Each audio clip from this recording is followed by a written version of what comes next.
आगाज में शहर कायद के मौसम पर बात करेंगे। बारिश फिर शुरू हो गई है। मलिर, गुलशन हदीद, पपरी और स्टील टाउन में हल्की बारिश हो रही है और भैंस कॉलोनी, शाह लतीफ़ टाउन में कहीं हल्की और कहीं तेज़ बारिश जारी है।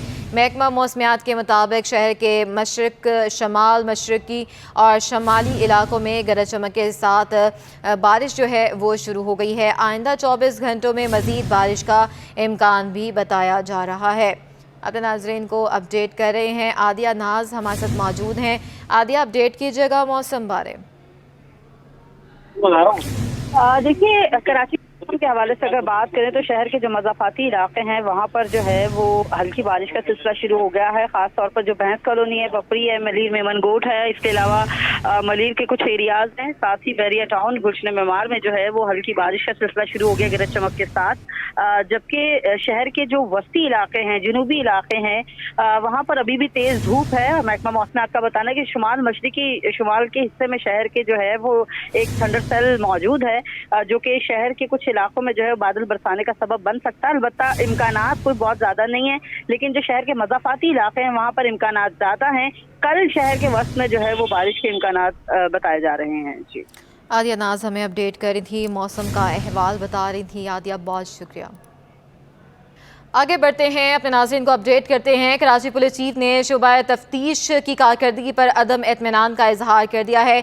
कराची के तमाम ज़िलों के तफ्तीशी अफसरान को ख़त भी लिख दिया गया है, जिसमें सीनियर इन्वेस्टिगेशन अफसर की तैनाती के लिए गाइडलाइन भी जारी कर दी है। कराची पुलिस चीफ ने शुबा तफ्तीश की कारकर्दगी पर अदम इत्मीनान का इजहार कर दिया है। कराची के तमाम ज़िलों के तफ्तीशी अफसरान को ख़त लिख दिया गया है, जिसमें सीनियर इन्वेस्टिगेशन अफसर की तैनाती के लिए गाइडलाइन भी जारी की गई है। एक बड़ा इकदाम जो है वो करने की कोशिश की जा रही है। कराची पुलिस चीफ की जानिब से शोबा तफ्तीश की कारकर्दगी पर अदम इत्मीनान का इजहार भी उन्होंने किया है और तमाम ज़िलों के तफ्तीशी अफसरान को ख़त भी लिखा है। सीनियर इन्वेस्टिगेशन अफसर की तैनाती के लिए गाइडलाइन भी जारी कर दी गई है। निज़ाम इंसाफ में शोबा तफ्तीश का सबसे अहम किरदार है।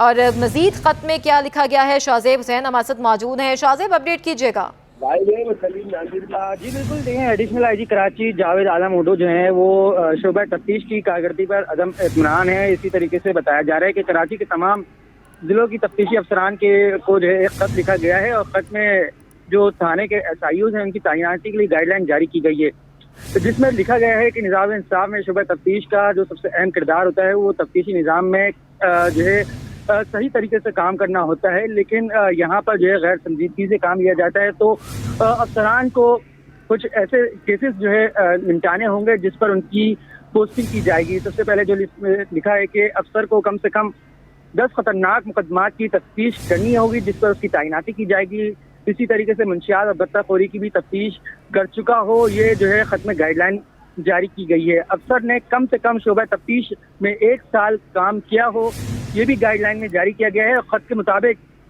मुजरिमाना रिकॉर्ड रखने वाले अफसर को जो है नाअहल करार दिया जाएगा। ताहम अफसर की कारकर्दगी और कामयाबी के रिकॉर्ड को मद्देनजर रखते हुए उनकी तैनाती की जाएगी। जी, बहुत शुक्रिया शाहजेब। मुल्क भर में 7वीं मरदमशुमारी जारी है। कराची में 1,78,00,000 से ज़ायद अफराद की गिनती मुकम्मल हो गई है। मरदमशुमारी के 30 अप्रैल तक के अदाद-ओ-शुमार के मुताबिक मुल्क भर की मजमूई आबादी 23,90,67,754 अफराद तक पहुँच गई है। सिंध की आबादी 5,49,38,000 से जायद और कराची डिवीज़न 1,78,70,000 तक पहुँच गया है। सिंध में आबादी की शरह में 14.80%, जबकि कराची डिवीज़न में 11.51% रहा। अदारा शुमारियात के मुताबिक 30 अप्रैल की शाम तक सिंध के तमाम अजला में 78,74,533 रहायशी और तजारती ढांचों में 88,07,164 रहायशी यूनिट शुमार हुए हैं। पीपल्स इलेक्ट्रिक बस सर्विस का रूट 1 ताहाल मुश्किलात से दो चार है। चार्जिंग सिस्टम ठीक ना हो सका। इंतजामिया के मुताबिक नया सिस्टम कराची पहुंचने में 1 से 2 दिन लगेंगे। मजीद जानते हैं आदिया नाज से। जी आदिया। बिल्कुल, गुज़िश्ता एक हफ़्ते से ये जो इलेक्ट्रिक बस सर्विस है, पीपल्स बस सर्विस की, इसमें थोड़ी सी मुश्किलात का सामना करना पड़ रहा है क्योंकि इसका जो चार्जिंग सिस्टम है मलीर मॉडल कॉलोनी में जो महरान डिपो है वहाँ पर उसको लगाया गया है, वो चार्जिंग सिस्टम ख़राब है जिसकी वजह से ये जो वाइट ईवी बस सर्विसेज ख़ास तौर पे जो रूट नंबर 1 पे चल रही है उसका ऑपरेशन बुरी तरह मुतासर है और उसकी जगह इंतज़ामिया की जानिब से जो है वो रेड बस सर्विस जो कि पीपल्स बस सर्विस की पहली बस सर्विस है उसको चलाया गया है और उसके फ्रंट के ऊपर जो स्टिकर है वो लगाया गया है ईवी रूट 1 का। लोगों को एक्चुअली इस बात की समझ नहीं आ रही है क्योंकि बहुत सारी कन्फ्यूजन क्रिएट हो गई है क्योंकि बहुत सारे ऐसे मुसाफिर हैं जो कि रोड पर खड़े रहते हैं, उनको लगता है कि वाइट कलर की बस आएगी तो हम उसी में सफ़र करेंगे क्योंकि वही बस सर्विस हमें हमारी मतलूबा मुकाम तक पहुँचाएगी। लेकिन इंतज़ामिया की जानिब से बताया जा रहा है कि वो मुसाफिर जो कि मलीर कैंट के अंदर से सफ़र करना चाहते हैं बजरिया शायरा फैसल FTC, फिर उसके बाद कोरंगी रोड और फिर इत्तेहाद और फिर वहाँ से क्लॉक टावर और एंड में डॉल्मेन मॉल तक, तो उनको ये बताया जा रहा है कि आप अब वो रेड बस सर्विस जो कि पहले ही पीपल्स बस सर्विस है उसके ऊपर EV 1 लिखा हुआ हो तो आप उसमें सफ़र कर सकते हैं। ये बहुत सारे मुसाफिर सफ़र कर रहे हैं, ज़रा इनसे भी आपकी बात कराएं और जानेंगे कि क्या मुश्किलात है। अस्सलाम वालेकुम। अच्छा, ईवी बस सर्विस का रूट थोड़ा सा मुतासिर है क्योंकि ये बस चलती है चार्जिंग से, उसका चार्जिंग सिस्टम ख़राब है, तो आपको भी कन्फ्यूजन हुई है कि बस नहीं आ रही? नहीं, हमें तो कोई कन्फ्यूजन नहीं हुई है। हम मलीर कैंट से बैठे हैं और उसके बाद आकर मलीर हाट पर उतरे हैं, नेक्स्ट आगे ये बस हमें मिल गई है। ठीक है, तो हमें कोई कन्फ्यूजन ना, हमारा टाइम कोई वेस्ट हुआ। ठीक है, बिल्कुल सही, आपको इस पर सफ़र कर बिल्कुल सही हुई। ठीक है, लेकिन वो लोग जो कंफ्यूज हैं उनको बता दें कि जी रूट 1 में अगर आपको सफ़र करना है इसके EV बस के तो रेड भी हो तो उसके ऊपर पढ़ लीजिए R1 के बजाय EV 1 लिखा हुआ होगा और वो सफ़र करेगी उसी रूट से जिस रूट पर आप लोग जो है वो। सिटी 21 की काविशें रंग ले आई। शाह फैसल नाथा खान 1 नंबर की अरसा दराज से खस्ता हाल शाहराह पर कारपेटिंग का काम मुकम्मल हो गया है। मज़ीद बताएंगी हमना निसार। बिल्कुल जी, इस वक्त मैं शाह फैसल 1 नंबर नाता खान की सड़क पे मौजूद हूँ जो कई अरसे से खस्ता हाली का शिकार था। इस सड़क की इतनी बुरी हालत थी कि यहाँ के जो इलाका मकीन है उनके साथ साथ जो दुकान है उनके कारोबार को शदीद मुतासिर कर रहा था ये सड़क, क्योंकि यहाँ से धूल मिट्टी उड़ने वाली दुकानों को बिल्कुल कबाड़ का मंजर पेश कर रही थी। उसके अलावा जो यहाँ पे रिहायशी लोग हैं उन्हें गुजरते वक्त यहाँ पे मुश्किलात का सामना था, सांस लेने में धूल मिट्टी की वजह से काफ़ी मुश्किलात थी और इसके अलावा हादसा जो है मामूल का हिस्सा बन जाते। सिटी 21 ने बार बार इस मसले को उजागर किया है और बिला आखिर इस सड़क को जो यहाँ के इंतज़ामिया है उन्होंने बनवा दिया है। हम इलाका मकीन से जानते हैं कि सर बताइएगा, जब यहाँ पे सड़क बुरी हालत थी तो क्या क्या परेशानियों का सामना था? परेशानियाँ तो बहुत ज़्यादा थी जी, यहाँ खड्डे बहुत ज़्यादा थे, उसके अलावा एक्सीडेंट बहुत होते थे, बच्चे भी लगे हैं, औरतें भी लगी हैं और खड्डे बहुत ज़्यादा थे, बारिशें होती थी, बहुत ज़्यादा कीचड़ जमा हो जाता था। और ये आपके सामने सारी डस्ट नज़र आ रही हो कि जितने साइन बोर्ड लगे हुए हैं सबके ऊपर डस्ट पड़ी हुई है और ये कि बहुत सुकून हो गया है रोड बनने से। ये आप लोग की मेहरबानी, आपकी काविश है कि आपने इतना इसके लिए भागा दौड़ी की और कुछ इनकी जो है जिन्होंने बनाया है अल्लाह उनको जज़ाए खैर दे। अच्छा सर, क्या कहना चाहेंगे? सिटी 21 ने बार बार इस मसले को उजागर किया, उसके बाद आपके इंतज़ामिया ने इस पर सड़क बनाई, कितनी आसानियों का सामना है आप? अभी तो हमारे मतलब मार्केट में बहुत अच्छा वो चल रहा है। इससे पहले तो ये मार्केट बर्बाद थी, 3-4 साल पहले कारोबार ही नहीं थे, सारे कारोबार टप था। मेरी अपनी खुद दुकान है AC की, सुबह आते थे तो रात तक पूरे कपड़े ही कपड़े मारते थे, दूर से भर जाती थी पूरी दुकान, दूसरा सांस का मसला हो जाता था। तो अभी तो माशाल्लाह से आप लोगों की काविश है, हम लोग तो आपका जितने एहसान अदा करें बहुत कम होगा, लेकिन अभी ये बहुत सुकून है, बहुत ज़्यादा सुकून है, दूसरा कारोबार भी उठ गया। बहुत शुक्रिया। हमारे साथ यहाँ नाता खान के इलाका मकीन मौजूद है जिनका यही कहना है कि जब से ये सड़क बनी है तो ये इलाका काफ़ी पुरसकून हो गया है। इससे कबल जो है एक ही सड़क से रॉन्ग वे आना पड़ता, जिसकी वजह से हादसा जो है वो मामूल का हिस्सा बनते थे। यहाँ के इलाका मकीन काफ़ी शुक्रिया अदा कर रहे हैं हमारा, और इनका यही कहना है कि इनके कारोबार जो बंद हो रहा था, इनका कारोबार जो बहुत मुतासिर हो रहा था, वो अब जाके बहुत ज़्यादा बेहतर हुआ है। जी, भूख और घर वालों की कफालत की फिक्र ने मजदूर को आज भी सुख का सांस ना लेने दिया। लाइन्स एरिया में मजदूर सख्त धूप और गर्मी में ब्लॉक्स और तामीराती सामान उठाने में मसरूफ़ हैं। वसीम इफ्तिखार अपडेट करेंगे। जी, दुनिया भर की तरह पाकिस्तान में भी आज मजदूरों का आलमी दिन मनाया जा रहा है, लेकिन हम देख रहे हैं कि कराची में मज़दूरों के आलमी दिन के मौके पर भी जो हम देख रहे हैं कि मज़दूर जो है वो मेहनत मजदूरी करने पर मजबूर हैं, क्योंकि इनका जो है वो जब मेहनत मजदूरी करेंगे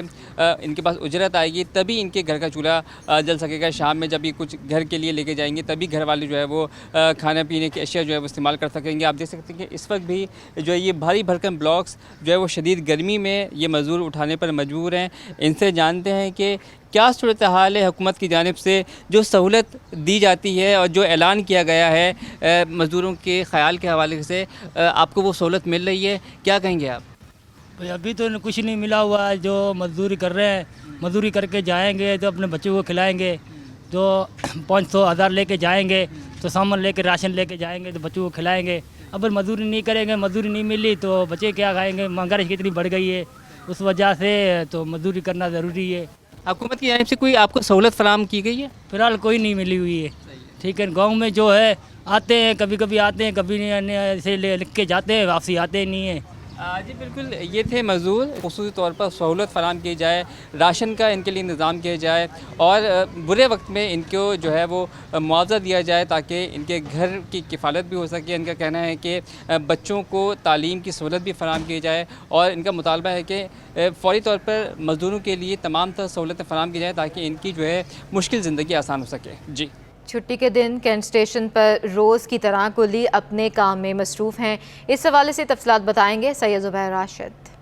हाँ जी बिल्कुल, आज दुनिया भर में मज़दूरों का आलमी दिन मनाया जा रहा है और हर एक ख़ास आम जो है मज़दूरों को अप्रिशिएट कर रहा है और उनकी मेहनत को जो है सराह रहा है। जिस तरीके से एक मज़दूर जो है सुबह अपनी रोज़ी को हलाल करने की गर्ज से जो है अपने घरों से बाहर निकलते हैं और शाम गए तक, रात गए तक जिद्दोजहद करते हैं, अनथक मेहनत करते हैं और बहुत मेहनत के बाद जो है अपनी रोज़ी रोटी जो है वो कमाते हैं। तो यकीनन एक बहुत ही एक उनका जो अज़म है उस काबिल सताइश है, तारीफ़ के काबिल है। मज़दूरों के आलमी दिन को किस तरीके से मना रहे हैं इन्हीं की ज़बानी जान लेते हैं।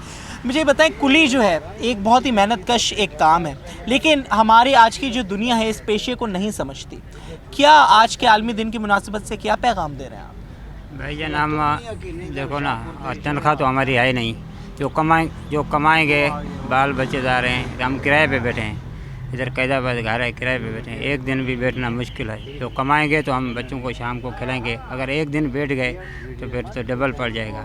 एक यकीनन जैसे इन्होंने कहा कि एक दिन भी फारिग रहना इनके लिए बहुत मुश्किल होता है। इन लोगों को हर दिन जो है निकलना पड़ता है, यहाँ पर आना पड़ता है, मेहनत करनी पड़ती है। मुझे आप लोग बताइए कि आप लोगों का दिन कैसा गुजरता है, सुबह कितने बजे आते हैं और कब तक यहाँ पर रहते हैं? ये सुबह 6 बजे आके इधर बैठते हैं और रात को 10 बजे तक इधर होते हैं। बस अल्लाह का शुक्र है, रोटी मिल जाती है रोज़ी।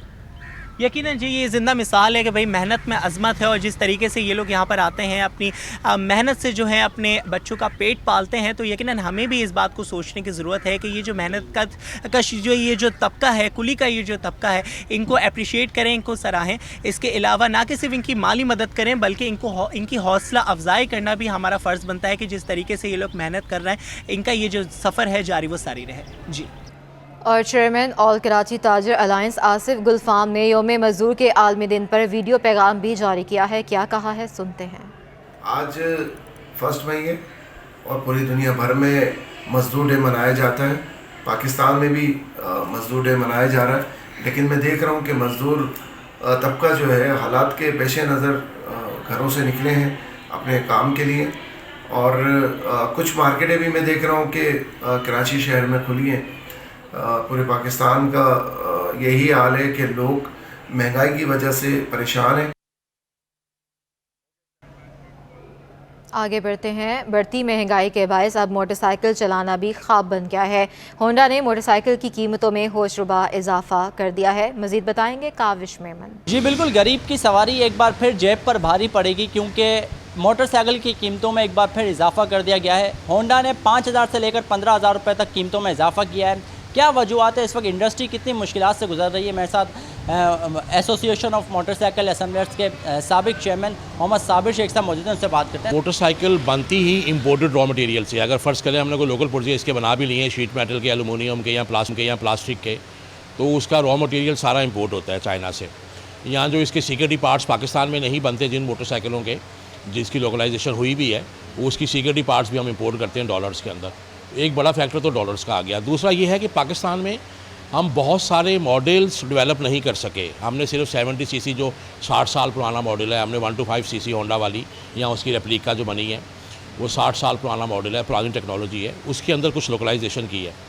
अब जो पैसा डिवैल्यू हुआ तो वो लोकलाइजेशन भी रॉ मटेरियल इंपोर्ट करने की वजह से फेल हो गई तकरीबन, क्योंकि वो भी कॉस्टिंग को बहुत ज़्यादा डिस्टर्ब कर रही है। हमारे पास लोकल रॉ मटेरियल नहीं है, हमारी स्टील मिल बंद है, हमारे पास हमारी मोटरसाइकिल पे लगाने वाली शीट ही अवेलेबल नहीं है, वो हमें इंपोर्ट करनी पड़ती है। जी बिल्कुल, देखें जो बुनियादी वजह है वो यही है कि जो रुपए की बेकदरी है एक ये, और दूसरा ये कि जो डॉलर जिस तरीके से ऊंची उड़ान लेता जा रहा है, यही वजह है कि मार्केट में जो है वो मोटरसाइकिल की कीमतों में होशरुबा इजाफा हुआ। और तफसीलन जो है वो असेंबलर्स ने बता दिया है कि इसकी क्या वजूहत है। खाम माल ज़ाहिर है कि महंगा हो चुका है, जिस इंडस्ट्री का सर्वाइव करना इंतहाई मुश्किल हो गया है।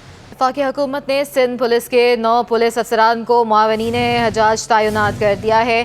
सिंध हुकूमत की सिफारिश पर वफाकी वजारत मजहबी अमूर ने मंजूरी भी दे दी है। वफाकी हुकूमत ने सिंध पुलिस के 9 पुलिस अफसरान को मुआवनीन हजाज तैनात कर दिया है। बात करेंगे आज़ाद नोडियो से। आज़ाद, कौन कौन से अफसरान हैं जिनको मुआवनीन हजाज की जिम्मेदारी सौंप दी गई है?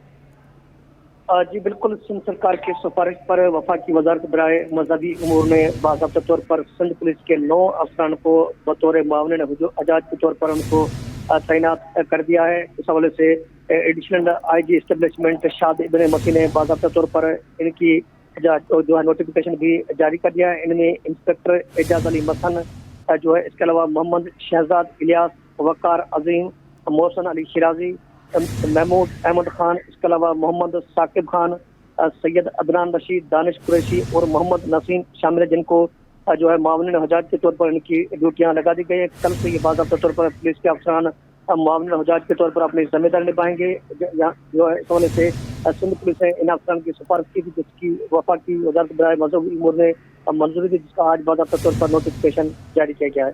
जी बहुत शुक्रिया आज़ाद नोडियो।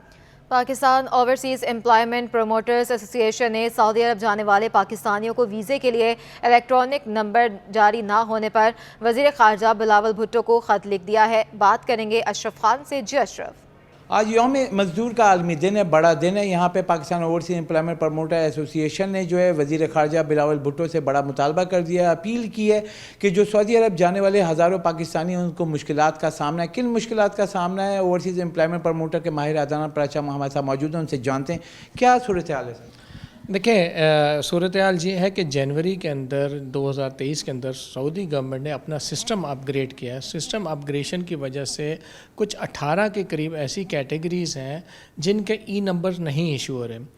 हमारी एसोसिएशन ने ब्यूरो ऑफ इमिग्रेशन को भी ख़त लिखा है और अपनी मिनिस्ट्री ओवरसीज़ को भी हमने ख़त लिखा है। बिलावल भुट्टो ज़रदारी साहब को भी हमने एक दरख्वास्त लिखी है कि हमारे इस मसले को जो इस टाइम पे हमारे प्रमोटर एसोसिएशन फेस कर रही है, इस मसले को फौरी तौर पे हल किया जाए, क्योंकि हज़ारों लोग ऐसे हैं जो कि इस टाइम पे जिनके वीज़ा नंबर्स वगैरह और मेडिकल्स वगैरह एक्सपायर हो चुके हैं, और बहुत से लोग ऐसे हैं जिनके मेडिकल एक्सपायर हो जाएंगे। हज़ारों लोग इस टाइम पे ओवरसीज़ प्रमोटर्स के थ्रू जो जाने वाले हैं, इस टाइम पे ज़हनी इस्तराब के अंदर वो परेशान हैं। और इस टाइम पे अगर ये बिलावल भुट्टो ज़रदारी साहब जो कि यंग हैं, एनर्जेटिक हैं, पाकिस्तान का फ्यूचर है, अगर वो सऊदी गवर्नमेंट में मूफा के थ्रू अगर सऊदी गवर्नमेंट से बात करें तो ये मसला हमारा 2-4 दिनों के अंदर हल भी हो जाएगा, सिस्टम भी अपग्रेड हो जाएगा। और उसके साथ ये है कि हमारे जो हज़ारों लोग जो फंसे हुए हैं इस टाइम पे, वो सऊदी अरब जाके रेमिटेंसेस भेजने का बाइस बनेंगे, जिसकी इस टाइम पे पाकिस्तान को अशद ज़रूरत है। जी, जैसा कि आपने सुना, बहुत बड़ा कंसर्न है। आज यौम मज़दूर डे भी और यहाँ पे बड़ी अपील की गई है वज़ीर ख़ारजा बिलावल भुट्टो से कि बड़ा मसला है, सऊदी अरब जाने वाले हज़ारों पाकिस्तानी इस वक्त नंबर जारी ना होने से मसाइल का शिकार हैं, और उस मसले को फौरी हल करने का मुतालबा किया गया है। जी, सर सैयद गर्ल्स कॉलेज के सामने वाक़े बलाई गुजरगाह खंडर में तब्दील हो गई है। नशई हिफाजती जालियाँ उखाड़ कर ले गए हैं। तफसीलात बताएंगे जवाद आसिफ।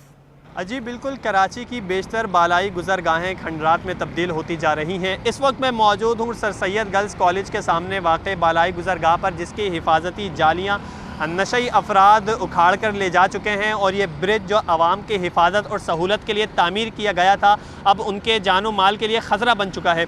इस वक्त मेरे साथ एक शहरी मौजूद हैं, उनसे पूछ रहे हैं। सर मुझे बताइएगा कि कब से इस ब्रिज की ये सूरत हाल है और कितना ख़तरा ये आवाम के लिए बन चुका है? सबसे पहले तो आप लोगों का शुक्रिया मीडिया का कि इस इशू को हाईलाइट किया। देखिए, मैं नाज़िमाबाद का रिहायशी हूँ और हम आते जाते इसको देख रहे हैं। ये कोई एक दिन की कहानी नहीं है, पिछले 3-4 महीने से ये बतदरीज ज़बू हाली का शिकार था। लेकिन कल के वीडियो की वायरल होने के बाद मीडिया चैनल्स ने भी इस चीज़ को हाईलाइट किया। और ये बात सारी क्या है कि मीडिया तो अपनी ज़िम्मेदारी पूरी कर देगा इसको रिपोर्ट करके, लेकिन हम तो दस्तबस्ता गुजारिश कर सकते हैं हुकाम बाला से, जो सवाबदीदी अमला है या वो महकमा है जो इसकी दाद रसी कर सके। और सबसे बड़ी बात क्या है, देखें, इस पुल की, इस मुकाम की एक तारीख़ी हकीकत बुशरा जैदी का एक वाक़या शहर कराची की तारीख़ का एक नुमाया वाक़या था। ये सर सैयद गर्ल्स कॉलेज आप देख रहे हैं, हमारी बहनें और बेटियाँ इस पुल के ऊपर से कैसे गुज़र के जा सकती हैं। जो पुल उनकी हिफाजत के लिए बनाया गया था, दरअसल वही पुल अब उनके लिए ख़तरा बन चुका है। इस सिलसिले में उनको तवज्जो देनी चाहिए। देखा आपने, इनका यही कहना था कि गुज़श्ता 3-4 महीने से इस ब्रिज की यही सूरत हाल है, ये खस्ता हाली का शिकार है उनका। उन्होंने इंतज़ामिया से भी ये दरख्वास्त की है कि इस पर जो है नज़र सानी की जाए, क्योंकि वरना ये जो ब्रिज है ये ख़तरा बन चुकी है और किसी भी संगीन हादसे का पेश खैमा साबित हो सकती है। जी, कुरंगी सनती एरिया में फायरिंग से फैसल नामी शहरी के जाम बहक होने का मुअम्मा हल नहीं हो सका है। तफसीलात बताएंगे हमारे नुमाइंदे शाहजेब हुसैन, इस वक्त कुरंगी इंडस्ट्रियल एरिया थाने में मौजूद हैं। शाहजेब, अपडेट कीजिएगा। जी बिल्कुल, गुज़िश्ता रात कोरंगी इंडस्ट्रियल एरिया थाने की हदूद गोदाम चौरंगी के करीब फायरिंग का वाक़या पेश आया था, जिसके नतीजे में एक शख्स जिसकी शिनाख्त फैसल नूर के नाम से की गई थी वो जाँ भाग हो गया। इब्तदाई तौर पर जो वर्सा की जानिब से बयान रिकॉर्ड कराया गया, उसमें बताया गया कि वाक़या डकैती के दौरान मुज़ाहमत पर पेश आया। पुलिस जब जाए वक़ुआ, जो कि बताया जाता है सूरती कंपनी के करीब पहुँची, तो जिस जगह ये हादसा पेश आया था तो वहाँ से कोई डकैती की वारदात के दौरान मुज़ाहमत के कोई शवाहिद नहीं मिल सके। पुलिस की जानिब से जब अस्पताल गए तो वहाँ से लवाहिकीन से बयान लेने की कोशिश की, तो उन्होंने जो है बताया कि फैसल नूर शादी तकरीब से वापसी आ रहा था अपने दोस्त के हमरा, और फायरिंग के नतीजे में फैसल नूर के सर पर गोली लगी, जिसके नतीजे में वो जाँ बहक ना हो सका और वो जाँ भाग हो गया। तहम इस हवाले से पुलिस ने अपना मौक़िफ़ इख्तियार किया है कि अब तक इस वाक़े के हवाले से कोई रिपोर्ट दर्ज नहीं हो सकी है। बताया जाता है कि गुज़िश्ता रात जब ये फायरिंग का वाक़या पेश आया तो उसमें तर्जुमान कराची पुलिस की जानिब से मैसेज चला था, जिसमें पुलिस की जानिब से, इलाकाई पुलिस की जानिब से बयान रिकॉर्ड करवाया गया था कि शादी की तकरीब में हवाई फायरिंग की जद में आकर फैसल नूर जो है जाँ भाग हुआ है। ताहम पुलिस इस हवाले से मज़ीद जो है तफ्तीश नहीं कर सकी है, और पुलिस ने मौक़िफ़ इख्तियार किया है कि जब वर्सा सामने आएंगे उनसे बयान कलमबंद किए जाएंगे तो इस मामले को आगे बढ़ाया जा सकेगा।